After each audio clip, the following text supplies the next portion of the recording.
Vasudevaya.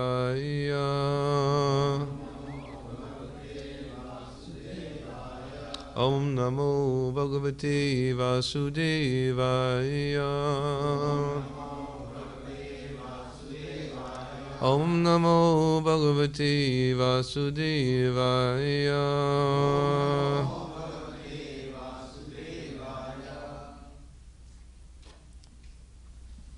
Srimad Bhagavatam, Canto 2, Chapter 9, Text 2. Bahu-rūpa ivābhāti māyayā bahu-rūpayā ramamāṇo guṇeṣv asyā mamāham iti manyate bahu-rūpa ivābhāti māyayā bahu-rūpayā ramamāṇo guṇeṣvasya mamāham iti manyate bahu-rūpa ivābhāti māyayā bahu-rūpayā ramamāṇo guṇeṣvasya mamāham iti manyate bahu-rūpa ivābhāti māyayā bahu-rūpayā ramamāṇo guṇeṣvasya mamāham iti manyate.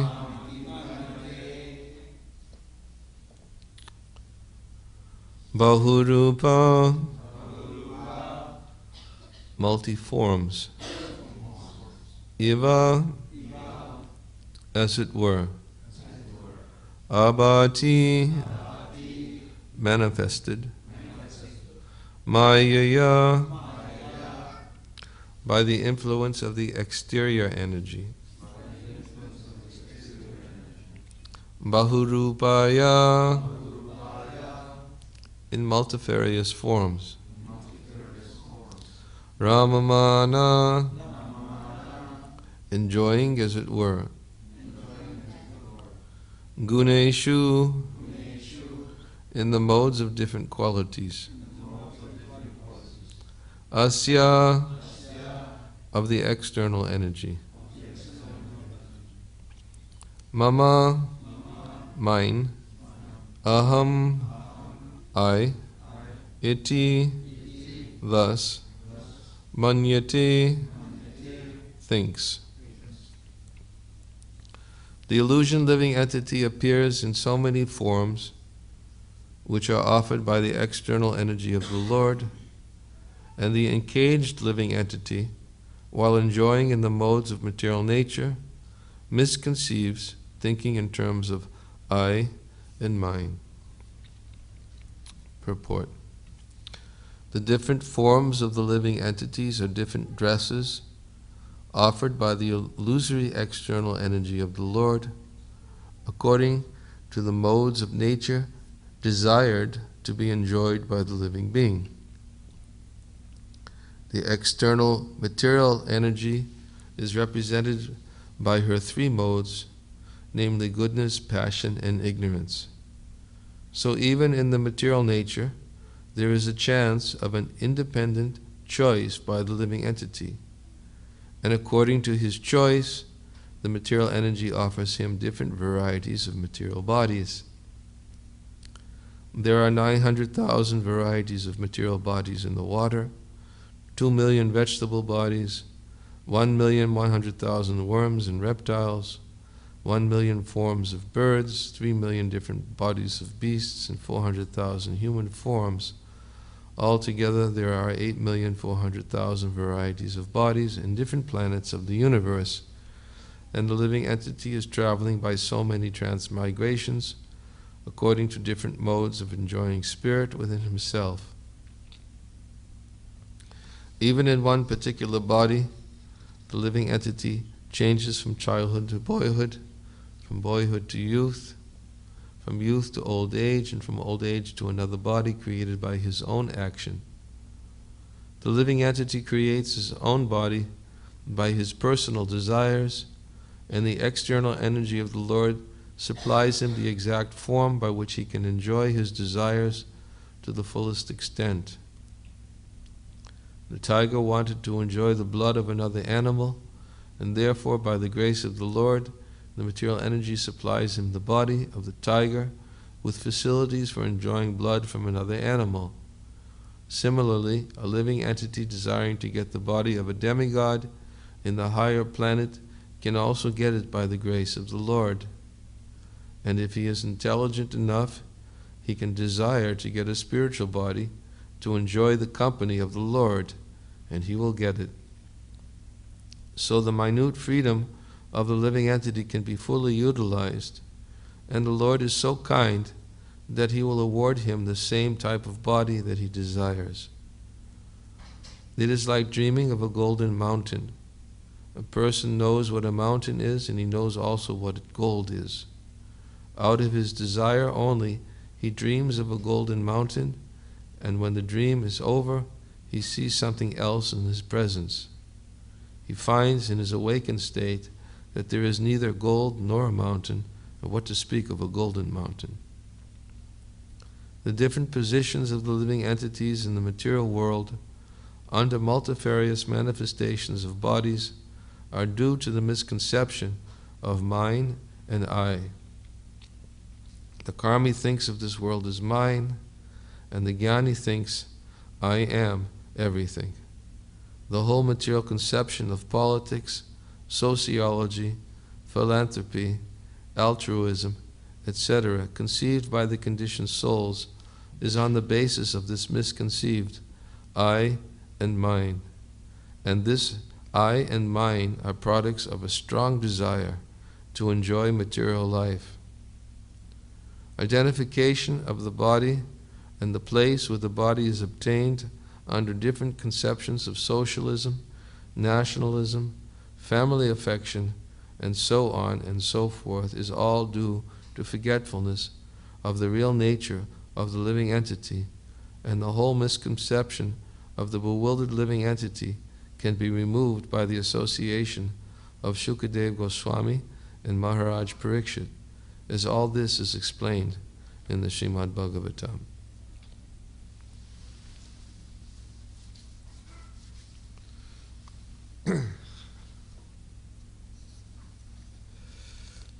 Bahu-rūpa ivābhāti māyayā bahu-rūpayā ramamāṇo guṇeṣv asyā mamāham iti manyate. The illusion living entity appears in so many forms which are offered by the external energy of the Lord, and the encaged living entity, while enjoying in the modes of material nature, misconceives, thinking in terms of I and mine.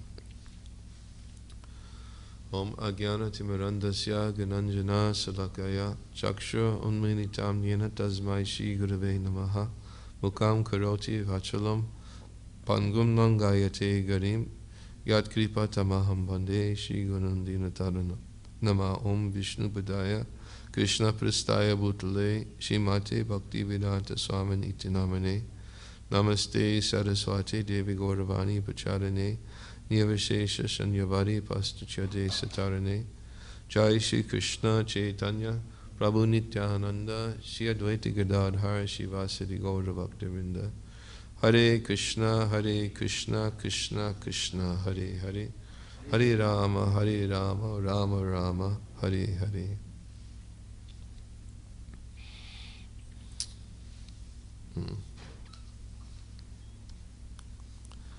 This verse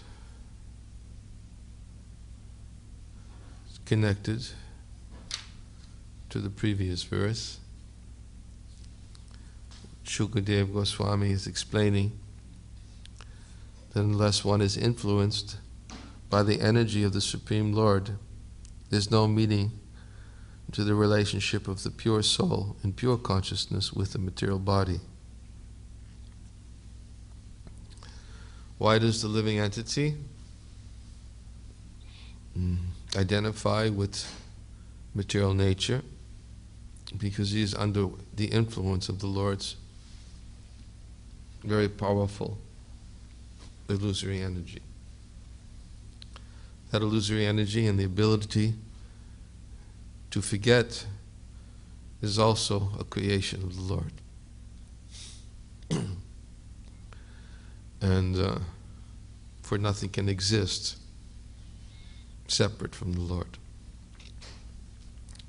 The ability to see something separate from the Lord is given by Krishna. So someone may say, why does Krishna give us that ability to see something separate from Him? Why don't we see everything simply always connected to Him, which is reality?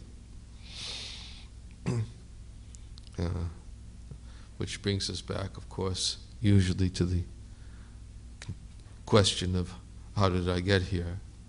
Where did I make the wrong turn? Or did I make a wrong turn at all? Was I just simply put here to forget? Of course, we know that the living entity is Krishna's superior energy. Vishnu Shakti Para Prokta Kshetra Gyakyak Tata Para Vijakarma Samgyanantatiya Shakti Rishite. The potencies of the Supreme Lord, they're summarized in three categories. There's superior energy, which is full of knowledge.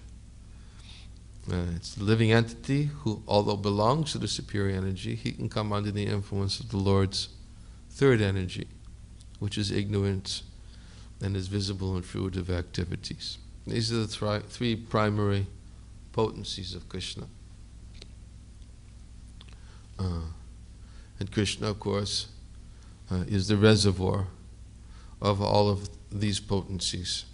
Everything is coming from Him. So, therefore we see in that list, the living entities are Krishna's energy, Vibhanangsa, the living entities, separated parts and parcels of the Supreme Lord. There is the spiritual energy, which is Satchidananda, and this eternal spiritual realm, 3/4 of the creation of the Lord, is understood to be the Paravyoma, the spiritual place, the eternal realm of the spiritual world. That is also Krishna's energy. And then there is ignorance, the third energy, ignorance, which is visible in fruitive activities. All of them are emanations coming from the Supreme Lord. But the living entity, Jiva, the living entity is mamāyā jiva loke, jiva bhuta sanatana. Krishna describes them as his separated parts and parcels. They have the ability to come under the influence of either the superior energy or the external energy. Ignorance, visible, as we said, in fruitive activities. All of them are connected to the Lord, and nothing can exist without the Lord. And therefore, as we explained, even the ability to forget Krishna is a facility given by the Lord so that the living entity may take an illusory position of trying to be the supreme enjoyer. If we try to trace back the original cause, how is it it took that place? At what point did I make that choice? Where in time did I turn the wrong way? Why did I turn away from Krishna? Why did I ever think of leaving if I was so happy? Well, we understand that the living entity's position is that he always has freedom to choose. Even now, right now, there's the freedom to choose to hear Srila Prabhupada and Shukadev Goswami speak the message of Srimad Bhagavatam. That is choice. Some have come for this morning's class, some chose and heard about it and chose to not come to class. That is their choice. Some who are here in class right now, they may decide I don't want to hear, he can leave. It is their choice. Everyone always has the freedom to choose, and even right now, we have the freedom to choose. Because that freedom is the actual intrinsic characteristic of the soul, is the freedom to choose. And therefore Prabhupada makes that point here in the commentary. He says that that all these different forms of life which the illusion living entity appears in, they're all facilities created by the Lord. Of course, all the different material bodies in the material universe are creations by the secondary creator, Lord Brahma. And the seed of creation, of course, for all of these things is given by the Supreme Lord in his manifestation as Mahavishnu. But nonetheless, all these different varieties of forms are available due to the living entity's desire. Where was it? I'm looking for that. Yes, the living entity creates his own body by his personal desires. And the external energy of the Lord supplies him the exact form which he can enjoy his desires to the fullest extent.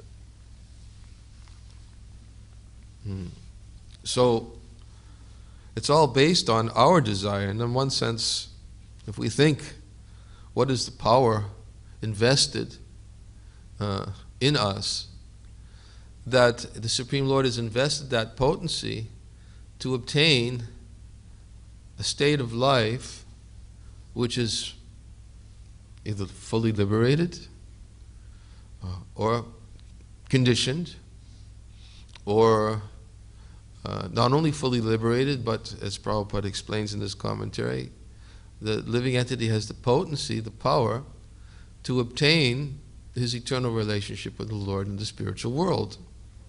That is invested by the Lord. The Lord fulfills the desires of all living entities. And therefore, if we understand that so much, everything that we have in this life, everything that we've had in previous lives, everything that we identify in this life, everything we identified in previous lives, and everything that we will identify with in our future life is based on that independent desire that we have right now. Independent. Choice, as we said right here, is always something that is our right.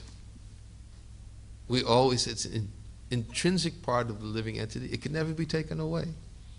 Krishna will never take it away. Just as Krishna is independent and the living entities are Krishna's parts and parcels, they also have the same qualities of the Lord, but in minute quantity. So Krishna is Swarat, he's completely independent. So the living entities are Krishna's parts and parcels. They also have that quality of independence.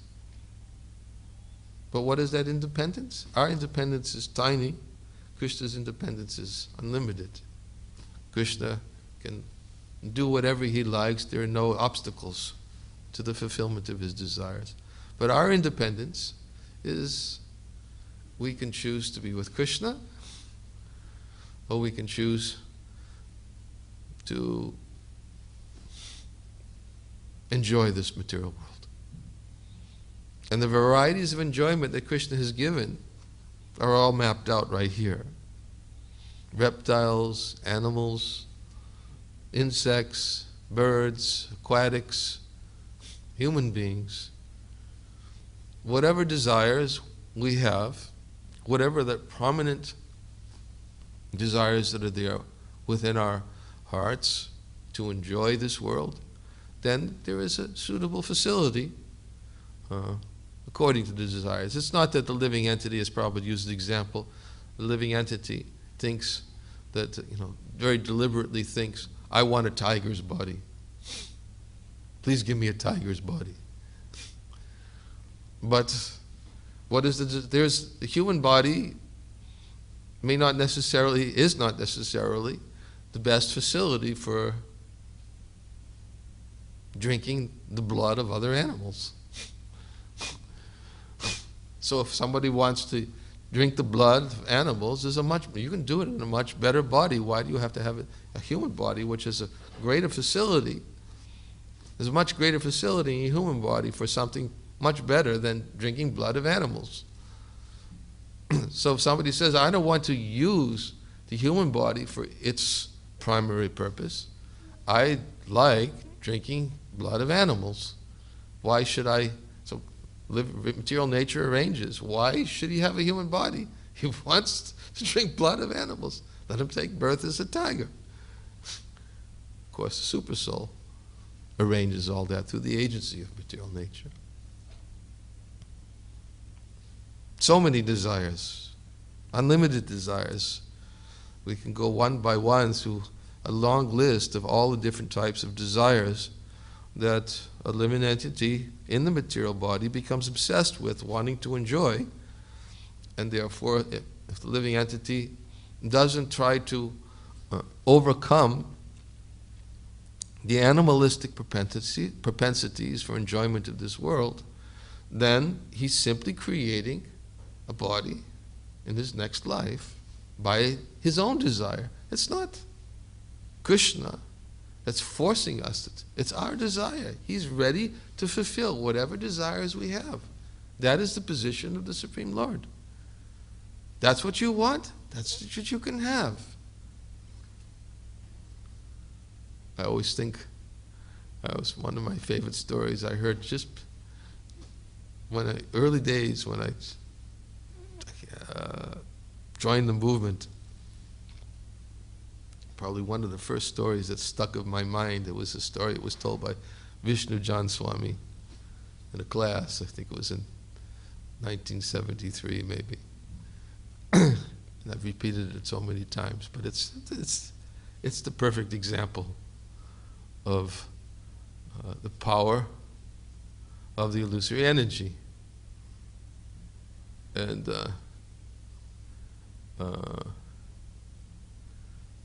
he told the story about the man married man who had a lover, and the chaste, devoted wife who knew of this relationship and made every attempt to bring her husband back to his chaste position in their relationship of married life. And describes how that when the woman finds out from her husband that he has a paramour, that he's going and has a relationship, he asks, what is it that she does that I can't do? I'm your wife. I love you. I'm ready to do anything for you. Please tell me, what is it that she does better? So the husband says, it's the way that she cooks for me. So the wife said, well, I cook. I'm your devoted wife. I cook so many wonderful things for you. He said, well, she cooks very nicely. I like it. So the wife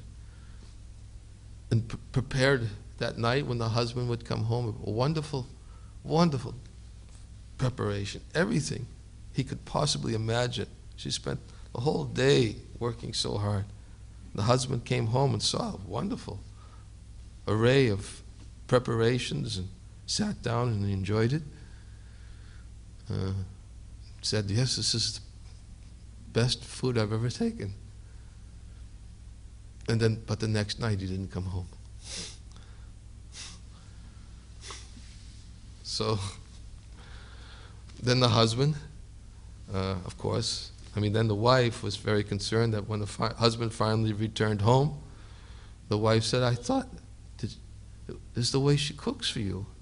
Do you mean to say she cooked better than the way I cooked for you? No, she didn't. Then what is it? Well, it's the way she dresses.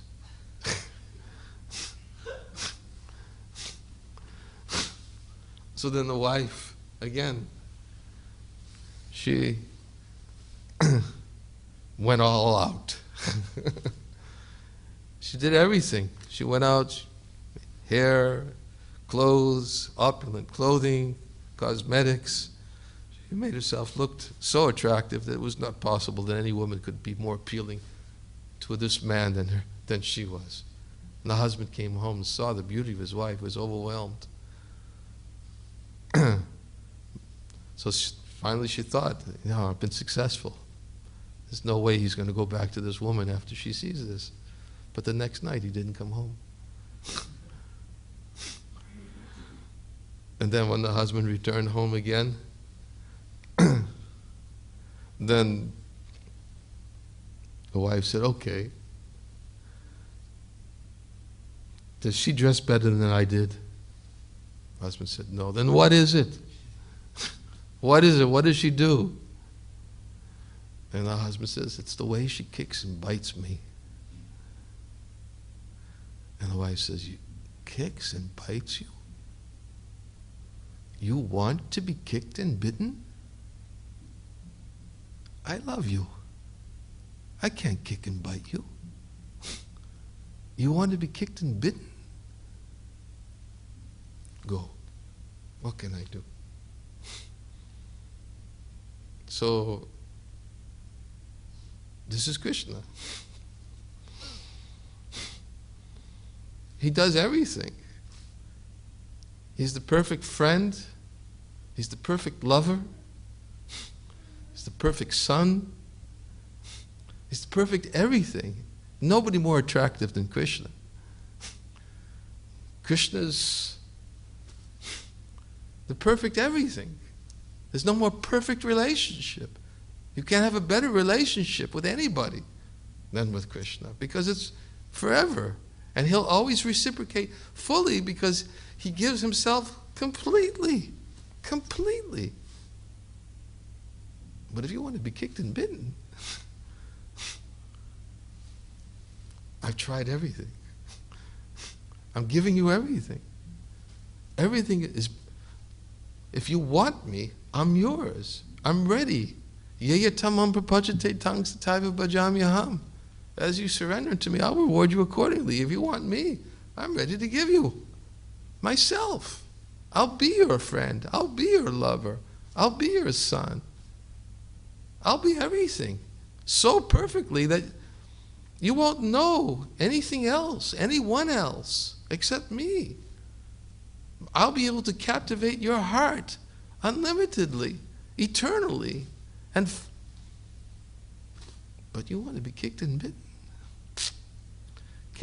No place for you here. So here's a place to be kicked and bitten. And therefore, because of that desire, although all facility is there, because our desire, our choice, we find ourselves in a place being kicked and bitten, and yet we still want to stay. We still think there's something here. There's some relationship. There's some... So why? Look at our daily activities, how we become so captivated by so many desires and not thinking of pleasing Krishna, not thinking of our relationship with Krishna, not even thinking of how Krishna is so kind and so merciful that he's accompanying me, he's watching me, he's in my heart, he knows what my desires are, he knows what I'm doing every moment, and I'm trying to forget that. I'm trying to forget that Krishna sees everything that I'm doing, thinking that he's not watching. He's waiting. He's just simply waiting for us. Remember me? I'm the person who doesn't want to kick and bite you. I'm ready to give you everything. And we're thinking, I don't have to think about how he's watching, waiting for me. I do all the things that, and I have all these desires, and I can't give them up, and I make so many what I think secret efforts to fulfill them. Sometimes they're not so secret. Krishna's watching it all, every moment, simply saying, I've let you go. You wanted to be kicked and bitten, but I'm always here, ready to be your friend, your child, your lover. I'm always here waiting. I want that relationship with you, but you don't want it with me. You want to have a relationship with this material world. You want to have a relationship with all the facilities I've given because you wanted to forget me. So I've created them because you wanted to forget me. I'm ready to give you everything. If you want to forget me, I've created the material world so you can forget me. But there's a small condition. Just a small condition. You can't be happy there. It's a small condition. You can get little temporary glimpses of false happiness, a false sense of enjoyment, false sense of independence, a false sense of proprietorship, a false sense of control, a false sense of thinking that you're supreme. And what is the basis of that false sense? Janasya mohoya mahamameti. That is the foundation. That is the basis of that false sense of so-called security in the material world. That is his verse. Janasya mohoya ahamameti. To think in terms of I and mine. As Srila Prabhupada says here. The different positions of the living entities in the material world under multifarious manifestations of bodies are due to the misconception of mine and I. The karmi thinks of this world as mine, and the jnani thinks, I am everything.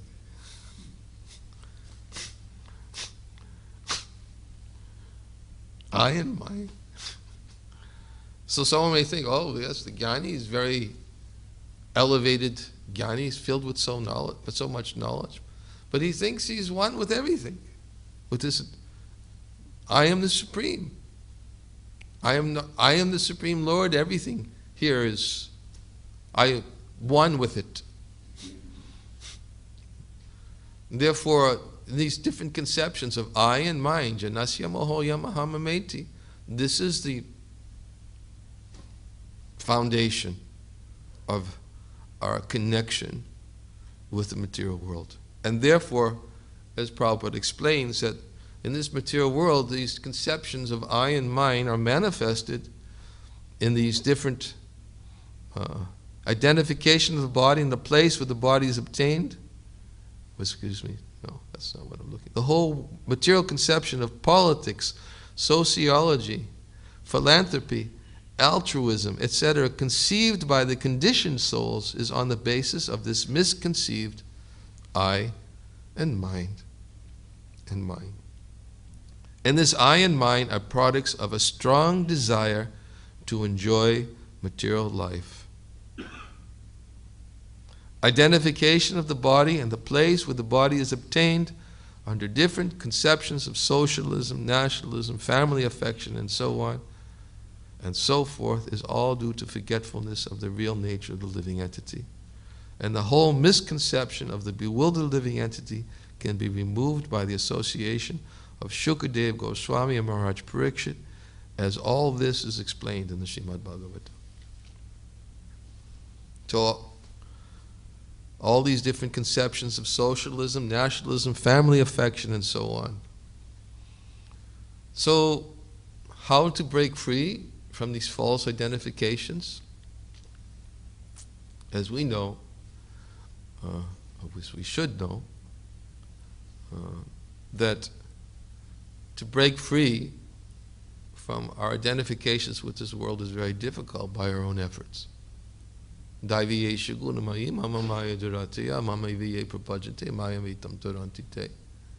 Krishna says, you try to break free from my material nature, my mamāham. This is my material nature. Try to break free, very difficult. Divine nature of mind, consisting of three modes of material nature, is very difficult to overcome, but anyone who surrenders unto me can easily cross beyond it.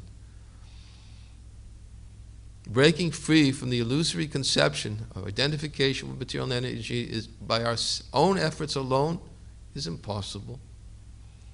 But Krishna, who's the controller of the material energy, when he says to the material energy, release him.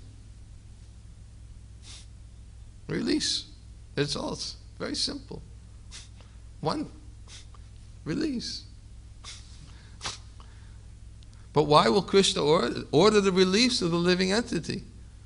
Unless he actually desires the only other alternative. There's only one alternative. That's our independence. That's our choice. He won't order the release unless we want him. But until we show him we want him, we're trapped. And fight as we wish to break free from the powerful illusory energy, it is impossible to break free. We cannot do it by our own strength. And that's what the jnanis think. The jnanis, they think that by their own mental strength, by their own intellectual capacity, by their own philosophical understanding, their own renunciation of, they try to renounce this world, but they still, because they fail to take shelter of Krishna's lotus feet, they fall again to this material position, this material tabernacle. They can't be released eternally. They fall again and again. Yini rava daksha, vamukta maninas, as Lord Brahma describes. They fall down from the position of imagined superiority because they fail to take shelter of Krishna's lotus feet.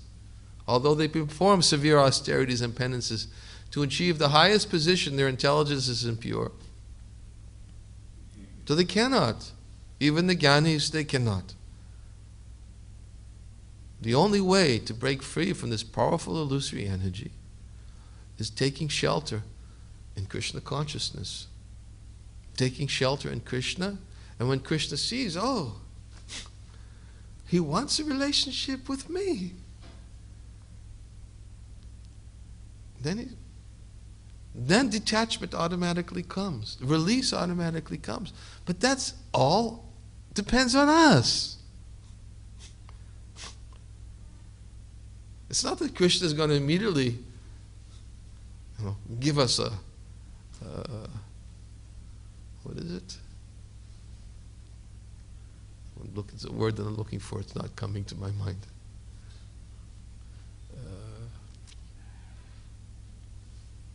Something that we don't deserve. Something that we don't want. If we show Krishna we want it, so therefore desire being the innate, intrinsic nature of the living entity, that desire which is giving him all the different facilities for enjoyment in the material world, that same desire can bring one back to Krishna's lotus feet in the spiritual world. And that desire brings Krishna under our control. The unalloyed devotional service, Krishna says to Uddhava, rendered to me my devotee, brings me under his control. The Sankhya Uddhava, what is it? I forget the Sanskrit. It's the 11th canto of the Srimad Bhagavatam. The unalloyed devotional service rendered to me by my devotee brings me under his control. So when actually one wants Krishna, then Krishna is ready to give himself completely. Yes, you can have me. And then as soon as one has Krishna, then nothing else is needed because everything is there in Krishna. I was quoting the verse the other day, Bhagavad Gita. What is that verse? Vedeshu yageshu tapashu chaiva. Anybody know that verse? 8th chapter. 8:28.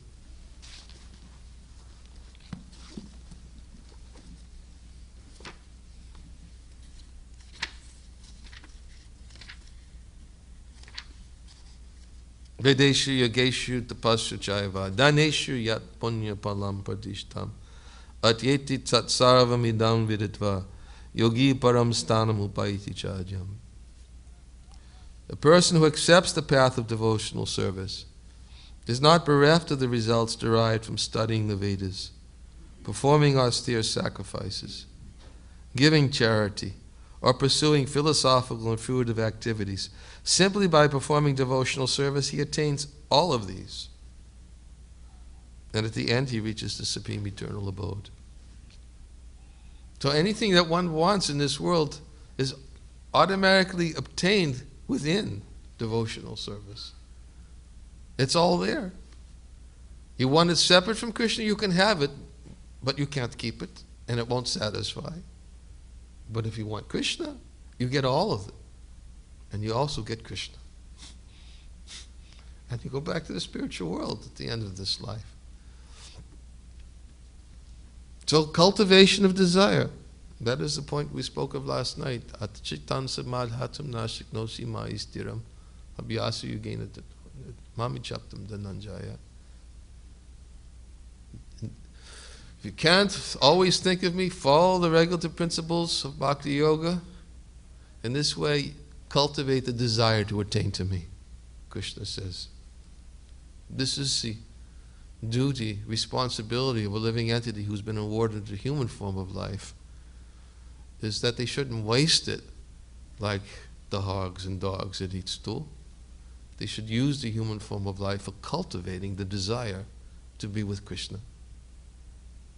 Unless we cultivate that desire and actually restore it to its original nature,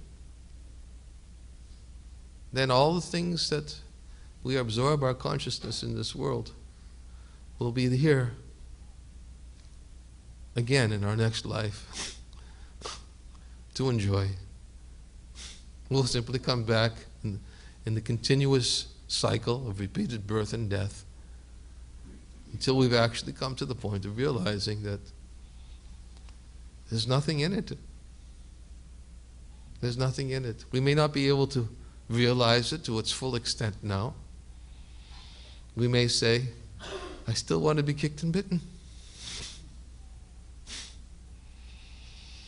I still think it's nice being kicked and bitten. So Krishna says, okay, you want to be kicked and bitten? Go. Stay. Not go. Stay. We've already gone. Stay. I'll try to make it a real attractive package for you. I'll come as your worshipable deity. I'll come in the form of the holy name. I'll come through the association of Shukadeva Goswami and Maharaj Parikshit, the Srimad Bhagavatam. I'll come in so many manifestations and try to make it really attractive. I'll come in the association of Vaishnavas who are always chanting my glories and speaking about me. They're manifested in this way also. But if you want still to be kicked and bitten, what can I do? Stay. If you want to neglect these things and give more credibility, more importance to all these other desires, okay. Stay. But if you want to cultivate a relationship with me and develop the desire to come back to me, then follow the regular principles of Bhakti Yoga.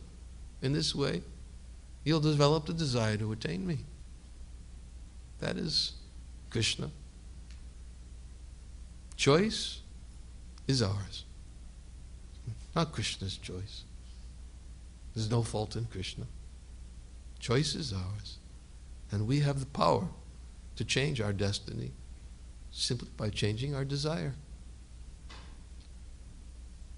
That is the message of this verse of Srimad Bhagavatam. So in the story when this was explaining about this particular thing, it appears that the living entity deliberately is making a choice to be kicked and bitten. In other words, it's making a choice of the external potential of God. So what is the root cause? What is the source of this propensity to make the choice of deliberately being kicked and bitten?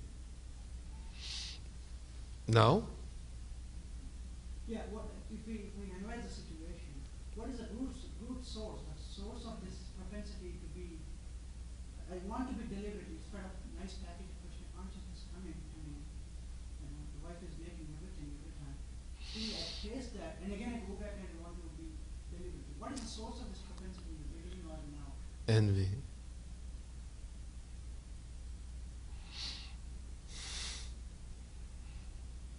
We're envious. Krishna can enjoy unlimitedly. And I want to enjoy too. Prabhupada speaks about that in one commentary in the second canto of the Bhagavatam. I can't remember where it is. But it's here. He speaks about that. It is that envy. And then Prabhupada explains that in the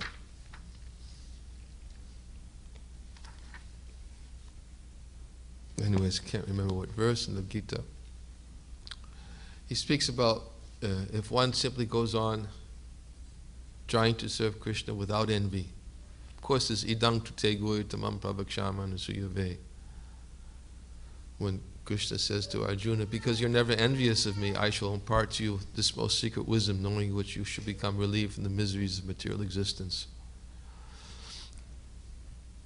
In other words, we have to become freed from the envy, which is the root cause of turning away from Krishna. Krishna can enjoy unlimitedly and is never implicated. He's completely independent. And we think he can enjoy, and I can only enjoy like that if I have to serve him. But I don't want it. I want to serve. I want to enjoy also without having to serve. It's envy. So that's still there.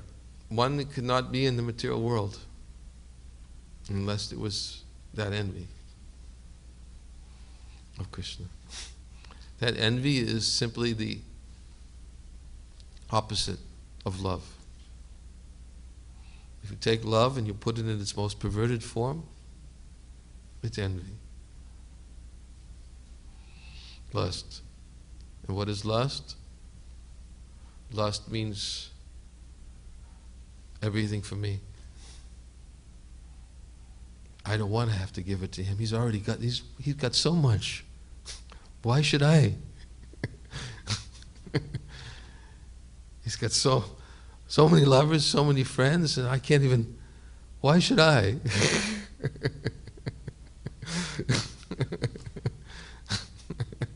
Everything for me. That's lust. That's the complete opposite of the spectrum. Is lust, which is based on envy. Why would I want everything for myself? Well, of course, sometimes people will say, well, I don't want everything. But me first, and whatever I don't need, I'll give to Krishna. And then if I give to Krishna what I don't need, then maybe, he'll give me something better.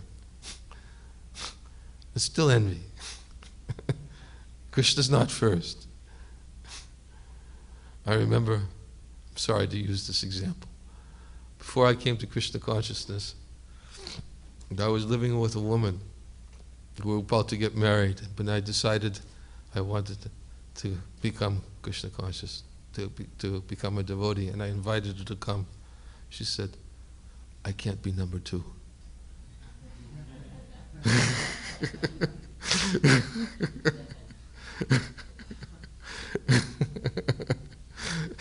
That was it. It's the last time I saw her.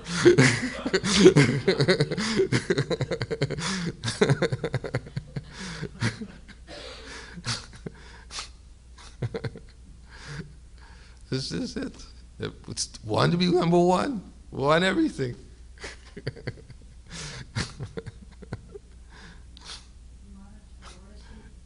comprehend is the fact that when originally the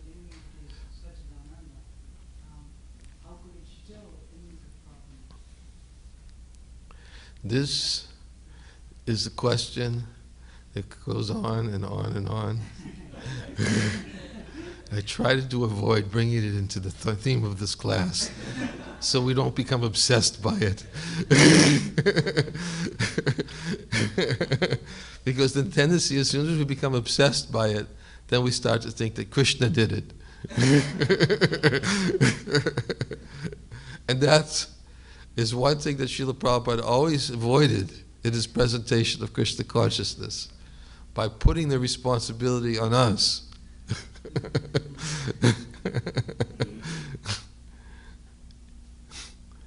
Choice was there at some point in the Tatashta realm, because the living entities are actually Krishna's Tatashta Shakti. They had that choice. That choice was there from Tatashta, and we made that choice.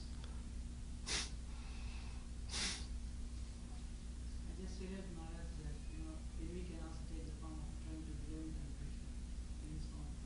Huh? I was just saying, envy may also take. That's exactly what I was trying to say. That's how envy takes the form. To blame it on Krishna. He did this. He's the Supreme Controller. He could have done it some other way.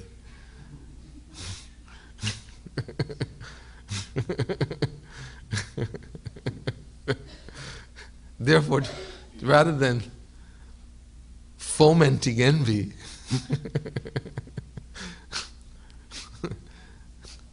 we should be careful to take full responsibility. Prabhupada understood that mentality and therefore introduced it very clearly, putting the full brunt of that responsibility on us.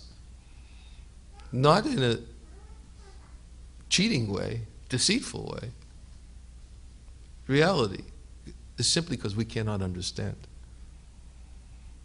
And Prabhupada, gave so many different examples why it's difficult to understand in our conditioned state. And we try. Just even try to understand something that has no beginning. How can we do that with her? Can you think of something? As soon as you start to think of something that has no beginning, you start to think, well, you think of its beginning, but then we think then something else must have been, That's why when people hear, who think that way, when the people hear that Krishna has no beginning, they say, well, who created Krishna? No, Krishna wasn't. No. Everything according to our conception of our time, because we're still under the influence of time, we're under the influence of material energy, we still have this, it's inconceivable. It's achintya, inconceivable. So therefore Prabhupada always tried to avoid, by making us understand that, try to understand that original is inconceivable in our current conditioned state. So rather than fomenting our envy, take full responsibility. It was our choice. When did we make it and why did we make it? Doesn't make any difference.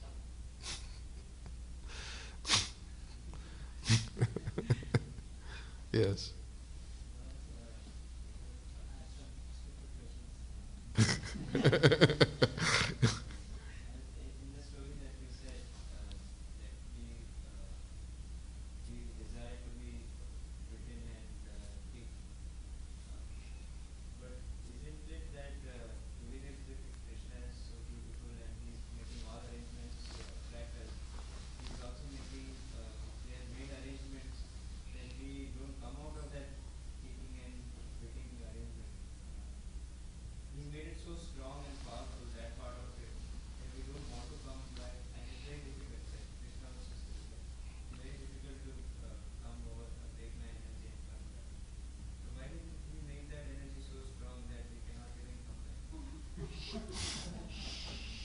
Why do you say we cannot even come back?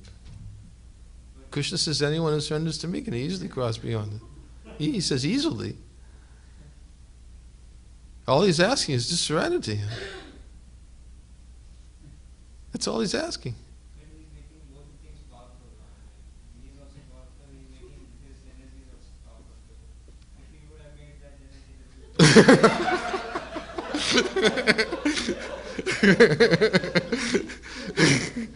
But he already said it's easy.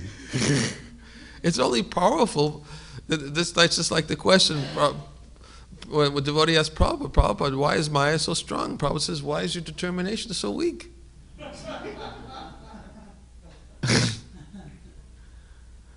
Prabhupada answered that question.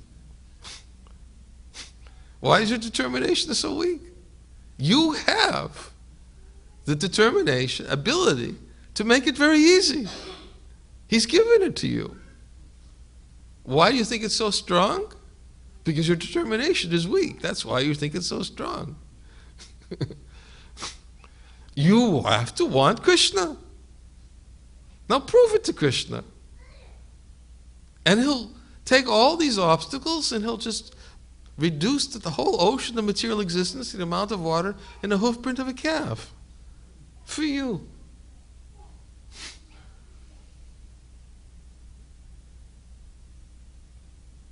Therefore, it's our desire. So Krishna says, okay. So it may appear to be very powerful, insurmountable, but all Krishna just says is okay. It appears that way. It appears that way because you still desire to be there. But I'm much more powerful than this potency that's keeping you trapped in the material world. And if you simply think of me, remember me, worship me, hear about me, speak about me, then there's a verse in the Bhagavatam which describes that for the sages who always take shelter in hearing and chanting about Krishna in that place where devotees congregate, he said that one can become free from all illusion, lamentation, and fear. It says, this verse describes in the fourth canto of the Bhagavatam, I think it is. It's like being caught up in a river, and the example is that just as it's very difficult to overcome the influence of a river by our own strength, but anyone who takes shelter in hearing and chanting about Krishna in that place, then that becomes far more powerful and then pushes back the influence of the river so that one can become free from all illusion, lamentation, and fear. So all Krishna is saying, it becomes very easy. I'll remove all the obstacles if you just remember me. That's all he's asking. So you may say, why is it so difficult? Why is your determination so weak?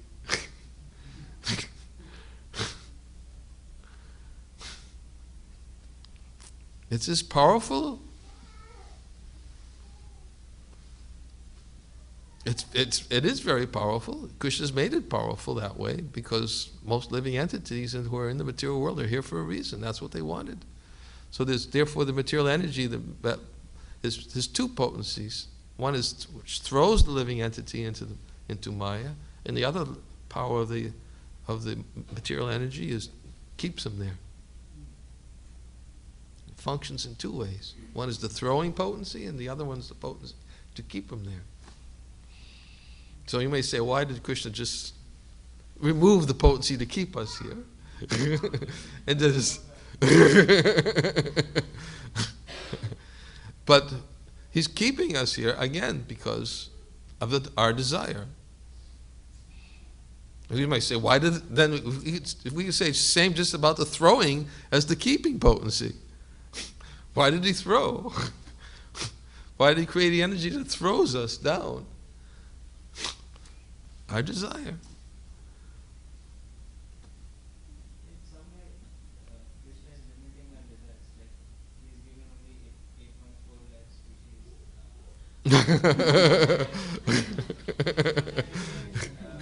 Can be anything, you can't be anything out of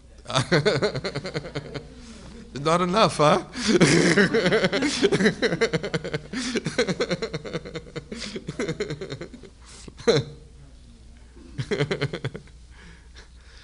Material universe is limited.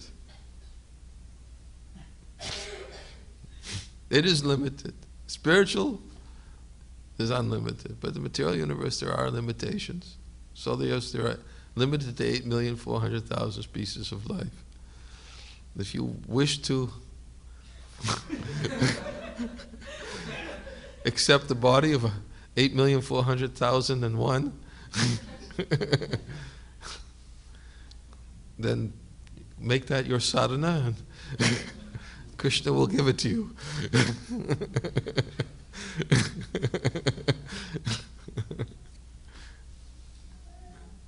Yes. In pursuit of sometimes let ourselves free from all these attachments, especially I'm talking in the situation of the Grihastha here. There is also on the other side responsibility, and there's always conflict, inner conflict between I'm supposed to do this because my duty versus let go these attachments. How does a sadhaka in a Grihastha situation eventually come out of this?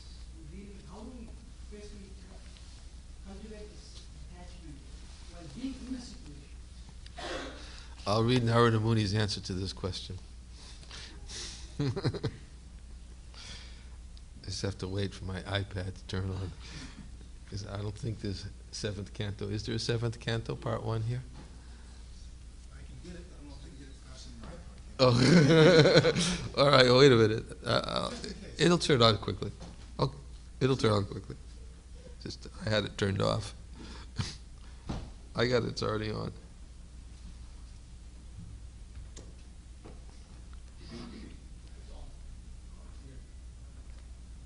Well, even though it's on now, I have to get there. Okay, Srimad Bhagavatam.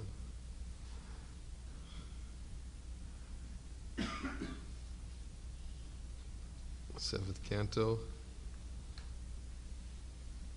Oh, get the Bhagavatam. I have to wait for it to. We'll see which one comes first.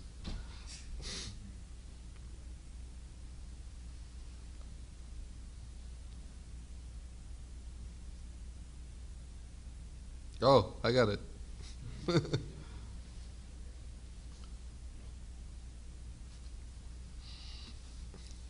So, Yudhishthira Maharaj inquiring from Narada Muni. Interesting word that he uses. He says, Grihastha etam padavim vidinayena chanjasa yaya deva rishe bruhi madhurisho griha mudhadi. Griha mudhadi. Griha mudhadi. Huh? Griha mudhadi means completely ignorant of the. Prabhupada translated it as completely ignorant of the goal of life. So he asks, "O my Lord, O great sage, kindly explain how we, grihastas, who are staying at home without knowledge of the goal of life, may also easily attain liberation according to the instructions of the Vedas." Okay. First, I'm getting to 2 verses past this, but I'll read everything. Narada Muni replied, "My dear king, those who stay at home as householders must act to earn their livelihood, and instead of trying to enjoy the results of their work themselves, they should offer these results to Krishna, Vasudeva. How to satisfy Vasudeva in this life can be perfectly understood through the association of great devotees of the Lord."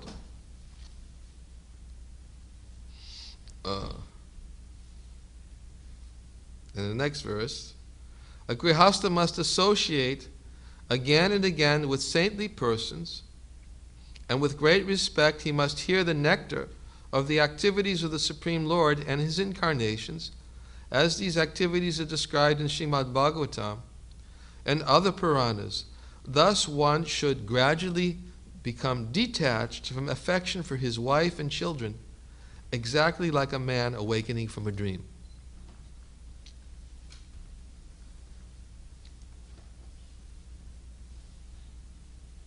Oops. Sorry, this is not cooperating.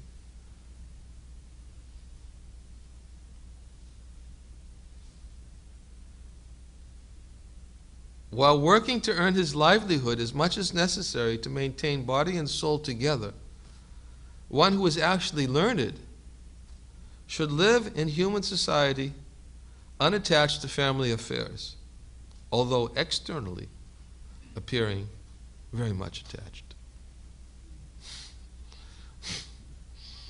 Externally. An intelligent man in human society should make his own program of activities very simple.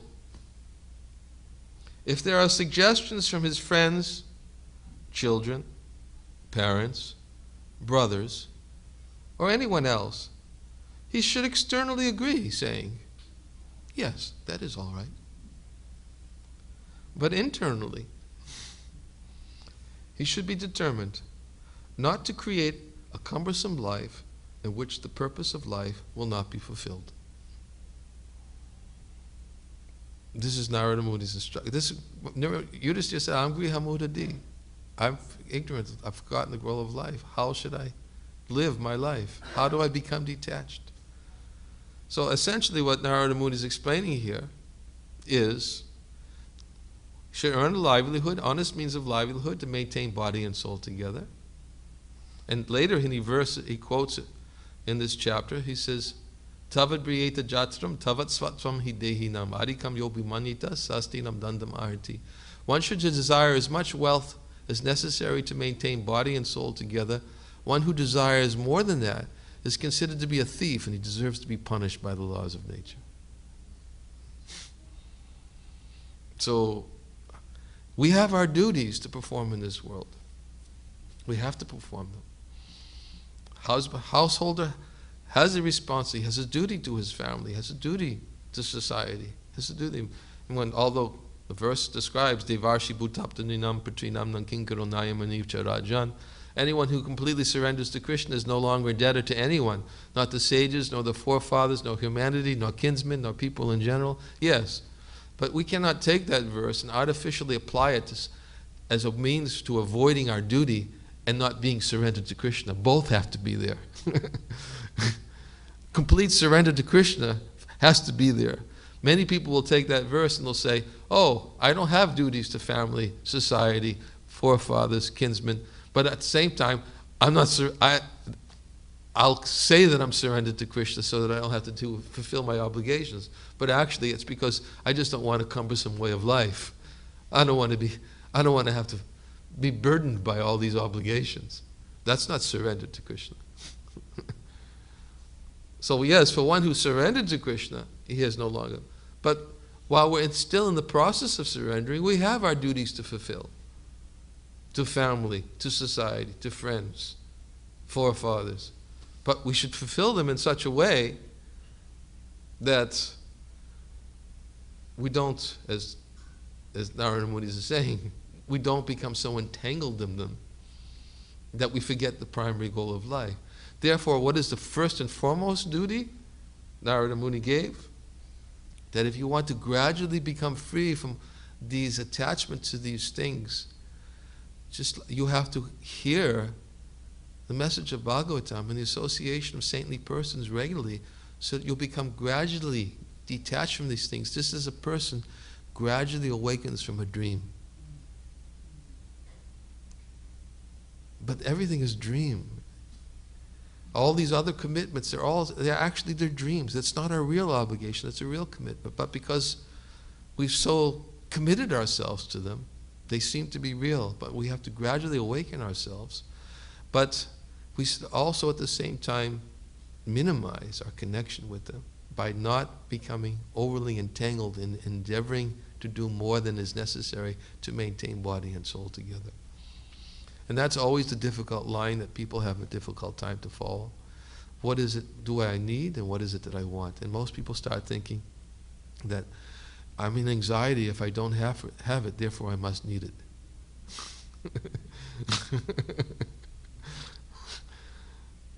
So they define their needs by their wants, because they don't know how to. Human life means to restrict, but our ability to restrict will come to the degree that we become satisfied by associating with saintly persons. As soon as we experience that higher pleasure, association with saintly persons and hearing about Krishna, then our needs will immediately diminish. Our demands. We'll do whatever is necessary to fulfill our duties. That is all. And we'll fulfill our duties to family, to society, to friends.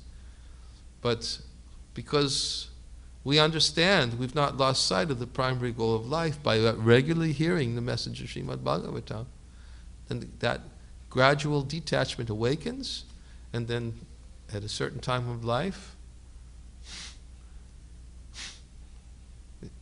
you'll awaken from that dream. That's Narada Muni's instructions. I've just simply elaborated on what he's given to Yudhisthira Maharaj. 7th canto, Ideal Family Life. Believe it or not, there's such a chapter.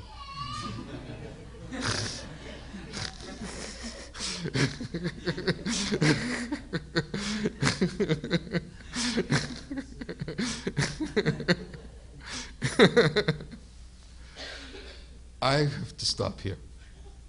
Okay? Thank you. Hare Krishna. Glories to Srila Prabhupada.